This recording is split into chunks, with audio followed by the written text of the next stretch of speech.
Eh, Hola, buenas tardes, ¿qué tal? Aquí estamos un día más con estas charlas que estamos realizando para difundir la Ley de Prevención y Lucha contra la Corrupción que hemos elaborado este grupo de juristas expertos en anticorrupción para la transposición de la Directiva de Protección al Denunciante de Corrupción. Soy Lara Carrasco, abogada, y quédate hoy aquí porque seguro que te va a encantar esta charla. Bueno, hemos estado haciendo una serie de charlas con el grupo que hemos estado en un principio en la redacción de este texto, pero ahora estamos ya hablando, estamos saltando fronteras a otros sectores, ¿no?, que han sido muy importantes bueno, en todo lo que ha sido la lucha contra la corrupción en España, entre ellos un sector importantísimo que ha jugado un papel fundamental, que son los abogados. Así que hoy nos acompaña aquí un magnífico abogado que se llama José Muelas. Yo creo que lo que me dice que más le define a él, aparte de haber sido el decano del Colegio de Abogados de Cartagena o del Consejo General de la Abogacía, que también ha estado perteneciendo al Consejo de... Con esto lo va a explicar él un poco mejor, pero a ver, he apuntado que es miembro de la sección de Derecho Procesal de la Real Academia y, lo más importante para los que hemos seguido la Brigada Tuitera, el general de la Brigada Tuitera, que él ya nos va a explicar un poco qué es la Brigada Tuitera. Buenas tardes, José, ¿cómo estás? Muy bien, con muchísimo calor, pero muy bien. A ver, la Brigada Tuitera fue una iniciativa de activismo en redes. Empezó en 2013, en el que decidimos utilizar las redes sociales como una herramienta de activismo político. Y utilizamos la red que es más sensible al activismo político, que es Twitter. Por ejemplo, ahora Twitter era una red que andaba a la baja en número de usuarios, pues iba muy por detrás de Facebook, de Instagram.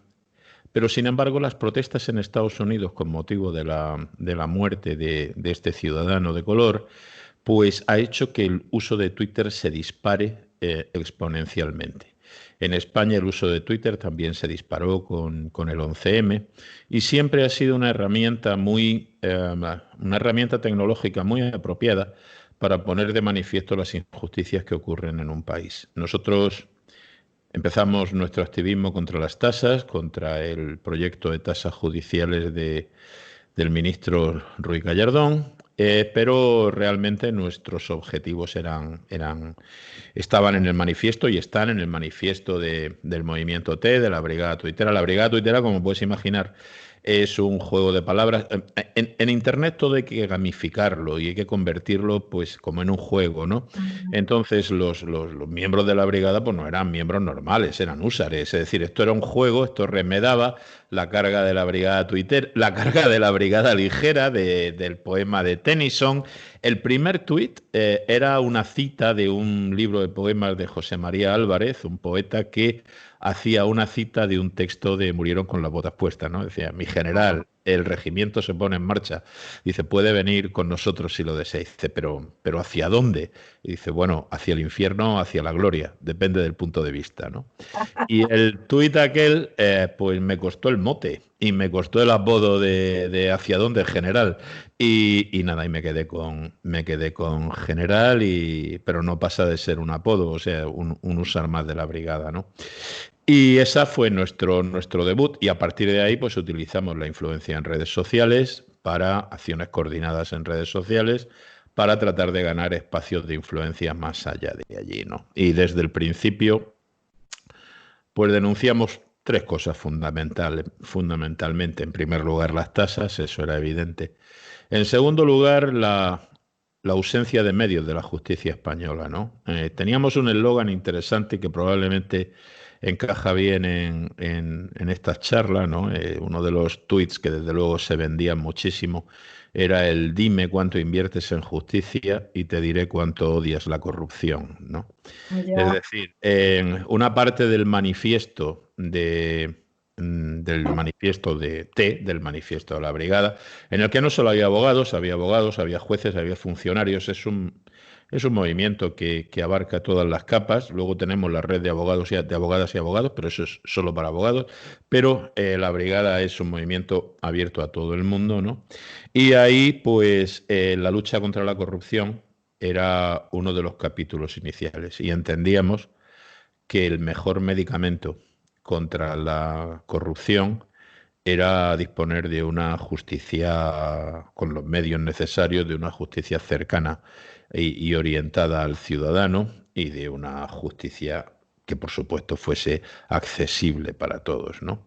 Y así empezamos y bueno, y eso pues nos llevó a muchos sitios, nos llevó a aprobar proposiciones no de ley en prácticamente todos los parlamentos de España e incluso que en el Parlamento de la Nación una de nuestras propuestas de ley, pues quiero decir, creo que todos los grupos de la Cámara felicitaron la acción de la brigada, ¿no? Y bueno, pues son trozos de historia que se te van quedando. Me acuerdo, esto sí me hace mucha gracia, recuerdo que en nuestra acción hubo un día que me llamaron del colegio y me dijo Encarna, una de las trabajadoras del cole, me dijo, dice, decano, te están llamando del New York Times.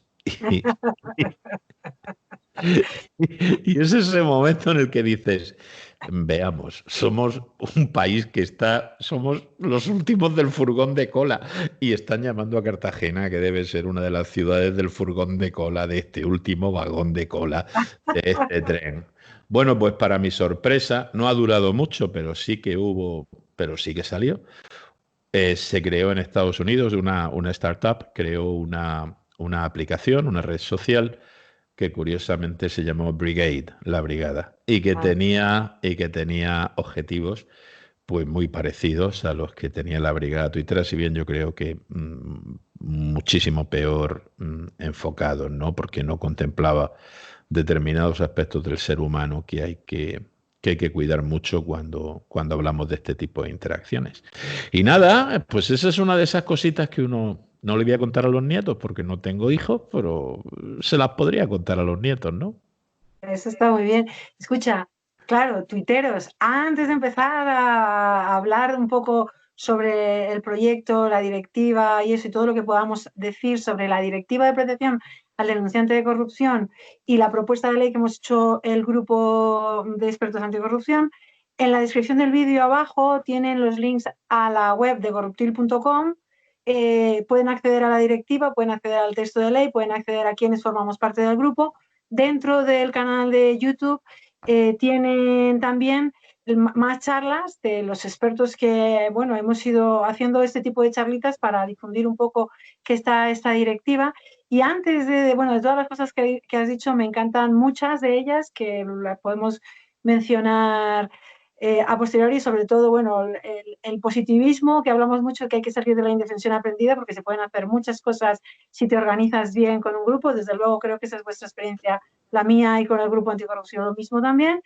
Pero me gustaría que hablásemos de la labor de los abogados y lo que comentamos cuando te llamé para ver si querías participar en una de estas charlas, que me pareció maravilloso. Yo te dije, para mí, ha habido los grandísimos abogados que han cambiado el mundo, ¿no? Que hay Nelson Mandela, Mahatma Gandhi, pues Daniel O'Connor, el libertador de Irlanda, ¿no? Que han sido un ejemplo. Y me hiciste este speech maravilloso sobre lo que somos los abogados, que sí que me gustaría, y lo que podemos aportar a la sociedad, ¿no? En positivo.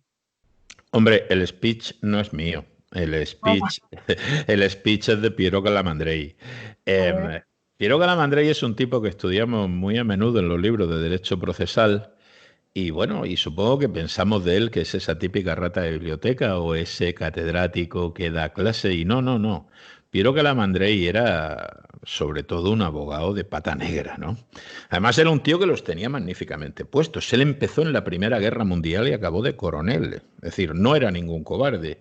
Y cuando vino el régimen de Benito Mussolini, Piero Calamandrei no fue de los que se plegaron y entraron en la conformidad con el régimen, sino que arriesgó su vida y arriesgó su libertad escribiendo en revistas decididamente contra el régimen, ¿no? Como non molare, no te rindas, no aflojes, ¿no? Y Piero Calamandrei, hay una frase que nos gusta mucho en la red de abogadas y abogados que dice, ¿rico me dices? Dice, un abogado no se hace rico. Se hacen ricos los comerciantes o aquellos que bajo el nombre, que bajo el manto o bajo el disfraz de abogado, lo que hacen es comerciar o negociar con determinadas cosas, ¿no? Ahora cuando leo la prensa económica y veo que pues se considera mejor a tal bufete que a tal otro bufete porque su cuenta de resultados ha dado más dividendos que la del otro bufete, pues me doy cuenta de que es más necesario que nunca unos abogados que defiendan la esencia de esta profesión, ¿no?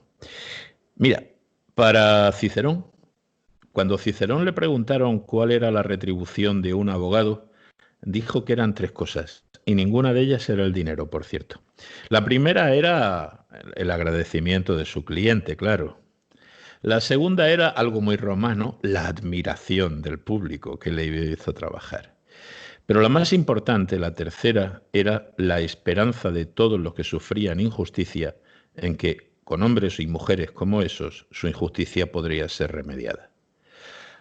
Ahora mismo esa abogacía que no considera el dinero su primer objetivo, sino que mide su éxito en términos de defensa de los derechos de los ciudadanos, sobre los hombros de esa abogacía y en línea con lo que decía Cicerón, descansan las esperanzas de todos los ciudadanos.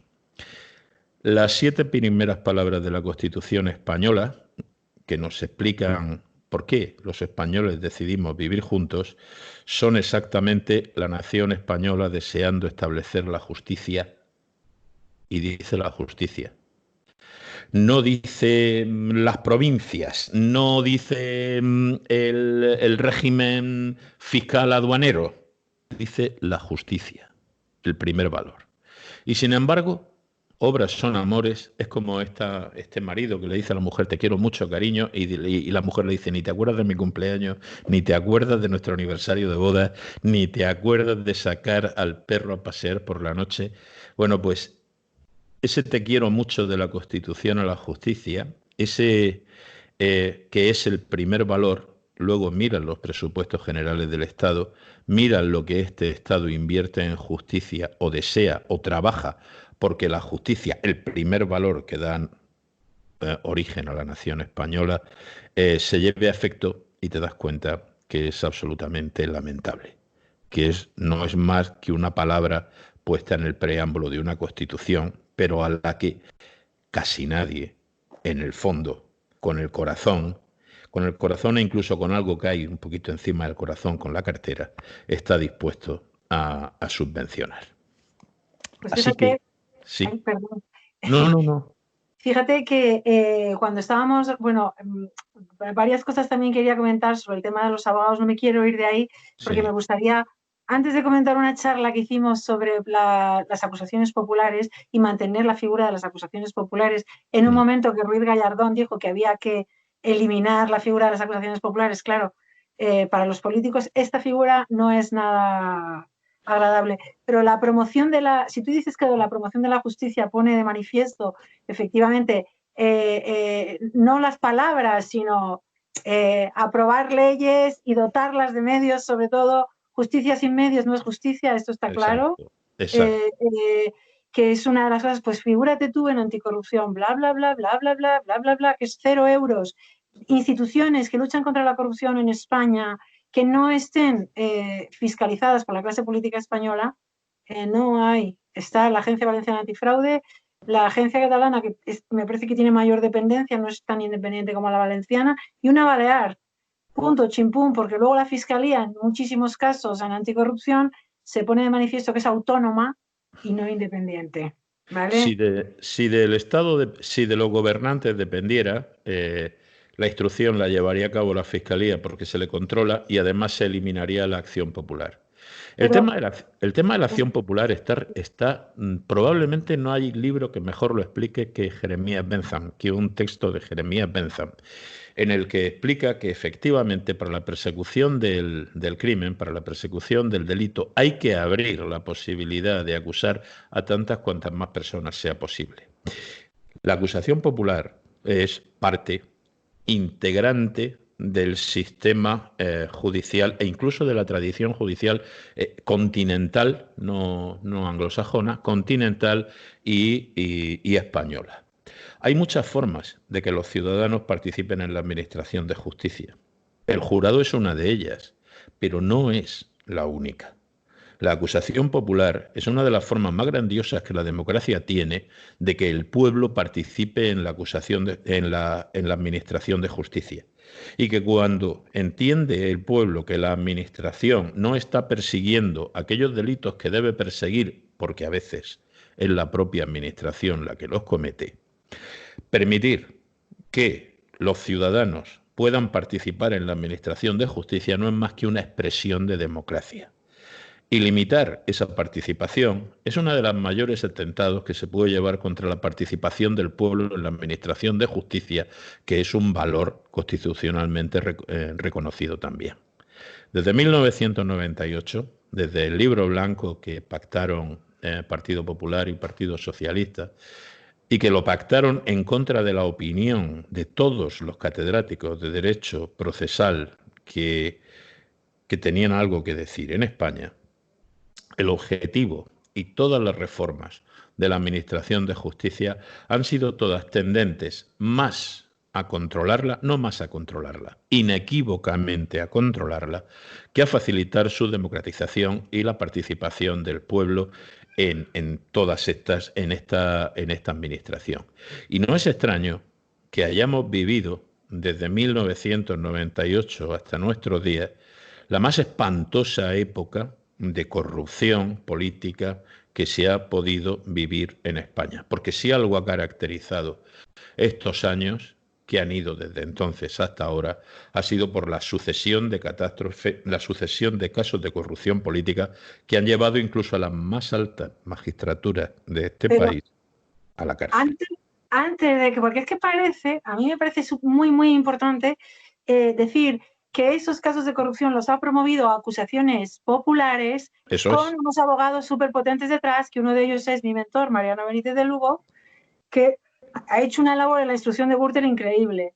Pero mira, porque mucha gente no lo sabe, se cree que estos son como una manifestación espontánea de causas que surgen, no se sabe por qué. Gürtel la empieza con una denuncia de José Luis Peñas con un abogado que es Ángel Galindo.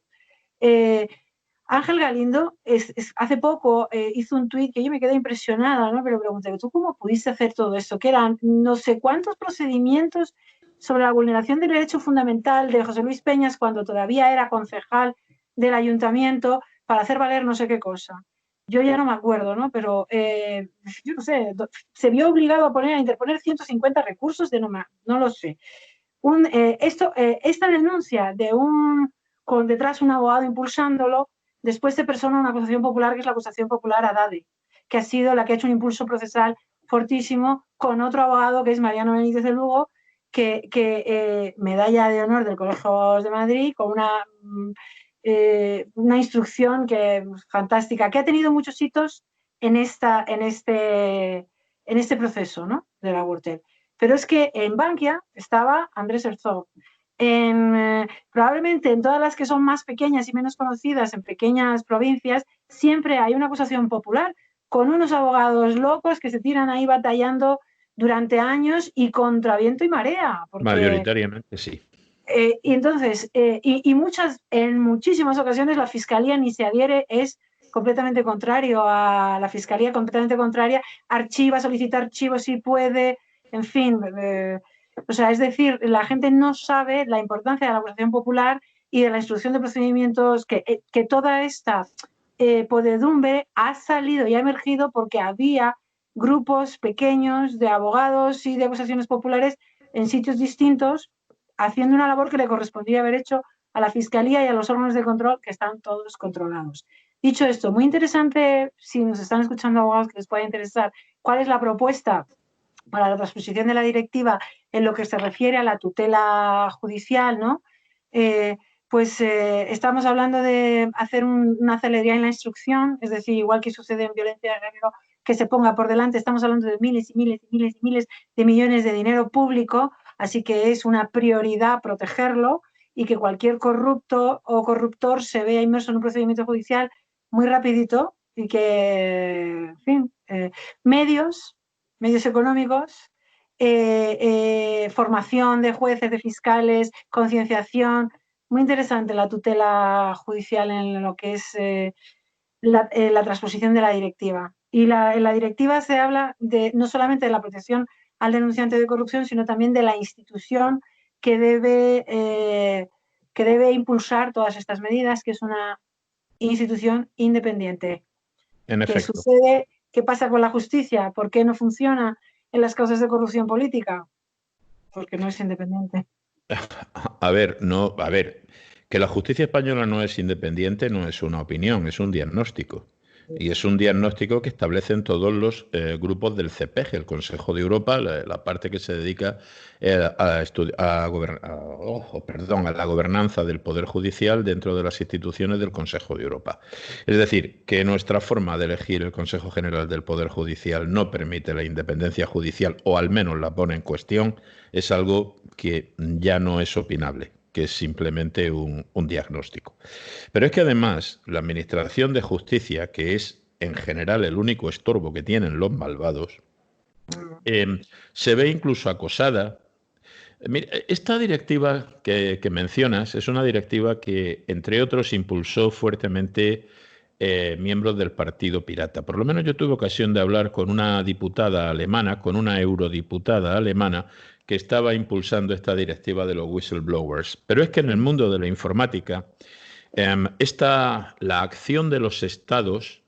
Te voy a contar una anécdota.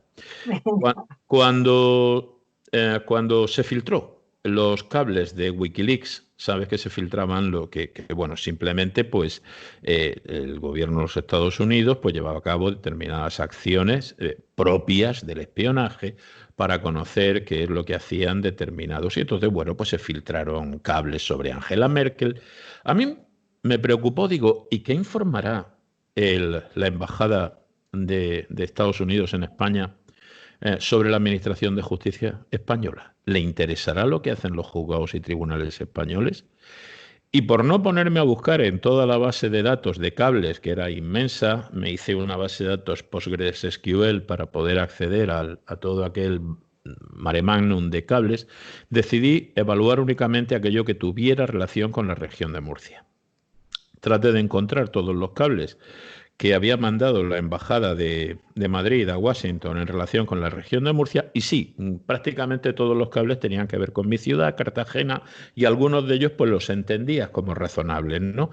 El cable informaba pues que el almirante de la flota fulano de tal pues parecía un hombre capacitado y en el cual pues se podía confiar para tal.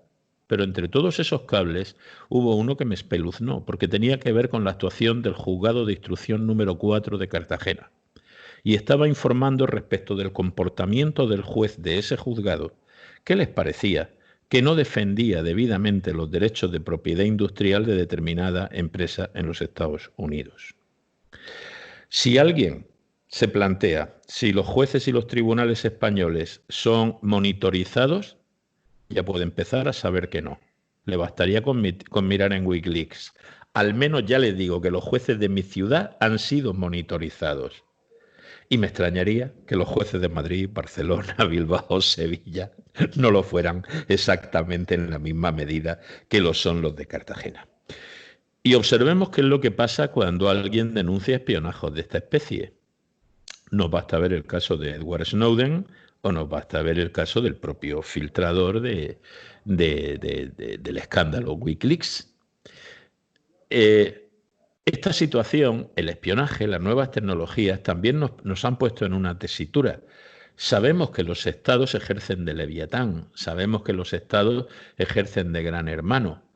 ¿Cómo podemos luchar contra eso si cuando quien nos facilita la información de la comisión de delitos es precisamente el primer encarcelado y no se le protege de ninguna manera? Y bueno, creo que es el caso de Edward Snowden que todos conocemos. A día de hoy, el ejercicio del derecho de defensa por los abogados está puesto clarísimamente en juego por las nuevas tecnologías. Usted no tiene la seguridad de que no está siendo escuchado como un abogado cuando habla con su cliente en una prisión, porque el telefonillo que usted está utilizando está monitorizado por un sistema informático que se llama Marathon Evolution. ¿Quién controla las escuchas de Marathon Evolution? Ya se lo digo yo, nadie. Esto se sabe porque Baltasar Garzón se equivocó en un momento determinado y dijo que se interviniese a través del sistema SITEL. No, no, no es SITEL lo que hay en las prisiones. En las prisiones hay otro sistema que se llama Maratón Evolución. Sabemos igualmente que que todos los archivos del Exnet no están en manos del Consejo General del Poder Judicial, a pesar de lo que dice el Reglamento General de Protección de Datos y la Ley Orgánica del Poder Judicial. Está en manos del Poder Ejecutivo. Y quien genera corrupción y quien lleva a cabo acciones de corrupción, muy a menudo son miembros del Poder Ejecutivo nacional, autonómico, local, y son ellos los que custodian los expedientes judiciales.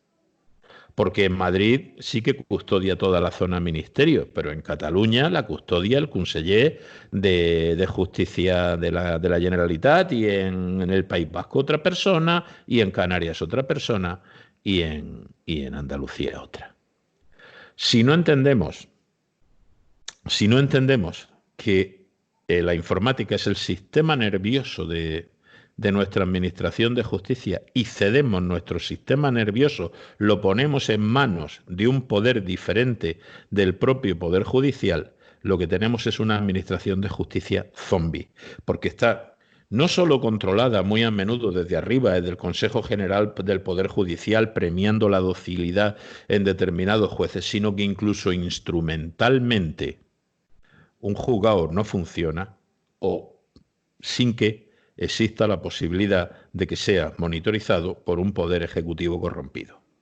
Claro, pero mira, déjame decirte entonces, por cierto, que se me olvidó decir que compartan estas charlas si les está gustando, que le den un me gusta, que se suscriban al canal, que lo cuelguen en el Twitter, que lo cuelguen en Facebook, en fin, todas estas cosas que se me había olvidado comentarlo al inicio.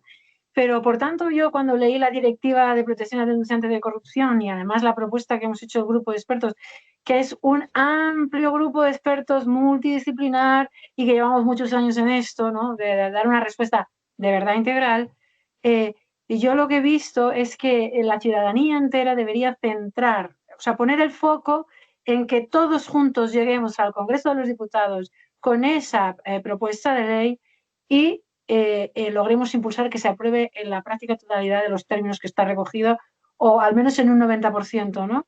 Pero es importantísimo que haya una institución independiente de verdad, que sea la que impulse las medidas anticorrupción, que se proteja a los denunciantes o a los alertadores, que son aquellos que ponen en conocimiento toda esta información de la que estamos hablando, y que luego se instruya de manera, bueno, protegiendo la parte de la instrucción, porque muchos de los alertadores que hay en España, donde pasan el calvario total, ya es la doble victimización. O sea, te pasas un infierno cuando denuncias e ingenuamente llegas a la puerta de los juzgados esperando que te vayan a recibir con los brazos abiertos y hacer justicia, y esto se convierte en una auténtica pesadilla que, bueno, mira, la última de las sentencias que realmente es indignante, la del denunciante de los cursos de formación de UGT.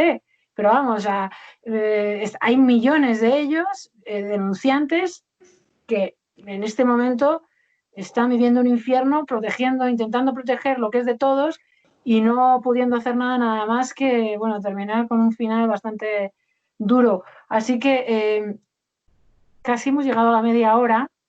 Voy a decirte, a ver, que siempre pasa lo mismo. Parece que podríamos estar un montón de tiempo más. Entonces, así para cerrar, ¿qué dirías? A ver, yo diría, y arrimo el ascua a mi sardina, es decir, es un argumento pro domo mía, no pro domo sua. Yo diría que vivimos en un ambiente, lo más escaso que hay, el bien más escaso que hay en este momento en la sociedad es la atención. Es decir, que alguien observe, esté atento o esté dispuesto a movilizarse por un determinado tema es dificultosísimo, es virtualmente imposible. Cuando tratamos de obtener la movilización de la sociedad o de la ciudadanía para defender unas causas y no otras, cada vez es más complicado porque el bombardeo de estímulos que están recibiendo pues es altísimo, y hay cosas que entendemos importantes como esta el primer valor que menciona nuestra Constitución, la justicia, cosas que entendemos importantes como estas quedan relegados a uno de los últimos planos de la atención pública. Nosotros los juristas, que somos una curiosa república, la república de los abogados la forman unos 150.000 abogados y abogadas en España, cada uno de los cuales suele tener unos 100 clientes anuales, lo que nos lleva a que tenemos aproximadamente, pues somos 150.000, con 100, pues ponle unos 15 millones, ¿no? Me salen. Y tenemos también que asumir una dimensión didáctica. Tenemos que, al hablar con nuestros clientes, no simplemente somos el mostrador de la Administración de Justicia. Las quejas llegan a la mesa del abogado, donde le dicen que esto va muy lento. Bueno, pues no basta que le digamos esto va muy lento con el fatalismo de siempre ha sido así y siempre será así. Tenemos que inyectar en la sociedad el convencimiento de que una sociedad sin una justicia independiente, con medios, cercana y accesible para todos los ciudadanos, es la mejor forma de hacer de nuestro país un Estado de Derecho fracasado. Los abogados deberíamos ser capaces de transmitir ese mensaje. El problema es que si no recuperamos para la abogacía esa dimensión ética de nuestra profesión, esa dimensión casi, fíjate, y ya con esta tontería termino. En Roma, a aquellas actividades que se prestaban por obligación cívica, no se les llamaba trabajo, no se les llamaba servicios, se les llamaba oficios, como ahora se habla de los oficios sagrados. Porque cuando una persona tenía que ejercer, por ejemplo, de pontífice para llevar a cabo un determinado acto religioso, o de jurista, no estaba llevando a cabo un trabajo cualquiera, estaba llevando a cabo un oficio. Y un oficio que que no se veía motivado por el dinero que le fueran a pagar, por desempeñar ese oficio, sino por ese impulso cívico que era el que le llevaba a moverse. Como el médico su primer objetivo es salvar la vida, para el abogado su primer objetivo es defender la justicia en la sociedad, porque somos juristas y sobre nuestros hombros descansan las esperanzas de todos. Entonces, si lográramos recuperar esa dimensión didáctica en la que pudiéramos explicarle a la gente que sin justicia no existe Estado de Derecho y que si quieren un futuro para sus hijos, lo primero que tendrían que hacer es defender este Estado de Derecho, si lo hiciésemos, yo estoy convencido que la cultura de este país evolucionaría, cambiaría, y los grupos que se forman y acceden a los puestos de poder llegarían con una cultura muy distinta y todo sería mucho mejor para todos nosotros. A día de hoy parece complejo porque la mentira y la doblez se ha instalado. Ahora le llaman promocionar la justicia o acelerar la justicia, pues a lo mejor a crear juzgados hipotecarios que solo la enlentecen. Pareciera que se puede llamar negro a lo blanco y blanco a lo negro sin que pasase nada y aprovechando el desconocimiento de los más. Pero esas cosas no duran mucho y al final, si duran, lo que pasa es que acabamos pagándolo todos y pagándolo muy gravemente. En fin, creo que ya, creo que hay que acabar. Un alegato final maravilloso. Yo voy a añadir algo, porque tiene mucho que ver con que se pueda realmente lograr y alcanzar una justicia independiente y con medios, tiene que ver con quiénes son las personas que llegan al Congreso de los Diputados, ¿vale? Entonces, el otro día cuando hablábamos con Lorenzo Abadía del proyecto Otra Ley o con Enrique del Olmo, que son charlas que están ahí de Más Democracia, hablando de que para promover la democracia o que se pudiese implementar otra ley electoral, realmente lo que hay que evitar es que llegar a las instituciones sea poder como barra libre para hacerse con un pedazo enorme de la tarta del dinero de todos, ¿vale? Entonces, si implementamos con gran éxito esta directiva en su totalidad de términos, es decir, una institución independiente que promueva con medios, que además proteja a los que alertan y además hay unos juzgados especializados, creo que no será tan fácil robar el dinero que es de todos y entonces no será tan lucrativo ni tan interesante llegar a los parlamentos autonómicos, estatales, a los plenos de los ayuntamientos como no será tan rentable, probablemente los que accedan a partir de ese momento serán personas que realmente tengan formación, capacitación y ganas de promover la democracia de verdad y que no sea un discurso vacío de palabras como es ahora. Yo lo digo mucho, bla, bla, bla, bla, bla, todo el mundo, todos los políticos hablando de luchar contra la corrupción y resulta que tienes que transponer una directiva que ya te queda 1 año y medio, que sabes que hay un grupo experto que ha hecho un trabajo enorme debatiendo 1 año entero entre ellos para hacer una propuesta de ley y además hay otras proposiciones que han entrado por parte de otros grupos también dentro del Congreso de los Diputados y no hay una sola voz de ningún partido que hable de que hay que transponer una directiva de tantísimo calado como este. Así que creo que tendrá mucho que ver con lograr una justicia independiente y con medios en que logremos previamente cerrar el paso a los corruptos. Esa es... Bueno, ese es un ladrillo, esta directiva es un ladrillo más para asfaltar el camino hacia un mejor estado. No por sí sola lo va a conseguir, hacen falta muchísimas más cosas, pero es un buen ladrillo que ayudará, pues bueno, pues a que este país sea un país un poco más digno de ser vivido. Pues nada, animamos a todo el mundo a que siga la evolución de la tramitación de la directiva. Yo te agradezco muchísimo. Nos enfrentamos a cosas muy duras ahora. Sí. Mira, eh, perdóname, pero esto me atormenta, ¿no? La crisis de 1998 provocó de 2008, provocó en 2009 una caída del 3,6% del PIB. Eso significó que los procesos mercantiles se multiplicaron un 81% y los procesos laborales un 40%. El Banco de España prevé para esta crisis sucesiva al coronavirus una caída del 13% del PIB. En términos absolutos, 4 veces más. Eso significa que 4 por 8, 32, 320% más de asuntos van a ir a lo mercantil. Es decir, empresas que podrían sobrevivir si sus concursos se tramitasen bien y que un 120% de trabajadores van a ir a reclamar sus derechos a los juzgados de lo social. Juzgados de lo mercantil y de lo social que ya están colapsados. ¿Sabes cuánto ha invertido la justicia en prepararse durante estos 3 meses para recibir ese tsunami? Nada. La administración de justicia está orientada a los administrados.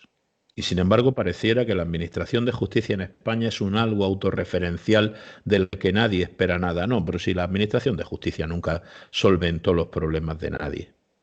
Y en octubre nos enfrentaremos al mayor tsunami jurídico que ha tenido la Administración de Justicia española. Y en el Congreso de los Diputados y en el Gobierno nadie habla de justicia. Y hasta cuando se ha pedido una ayuda a la Unión Europea, se ha pedido una ayuda para todos y para justicia se han pedido 40 millones, que para que lo pongas en contexto te diré que es lo que el Estado se gasta en zona ministerio para pagar a los abogados de oficio, es decir, una caca. Porque el presupuesto anual de justicia son 1.500 millones, de los cuales 40 cubren el turno de oficio en zona ministerio.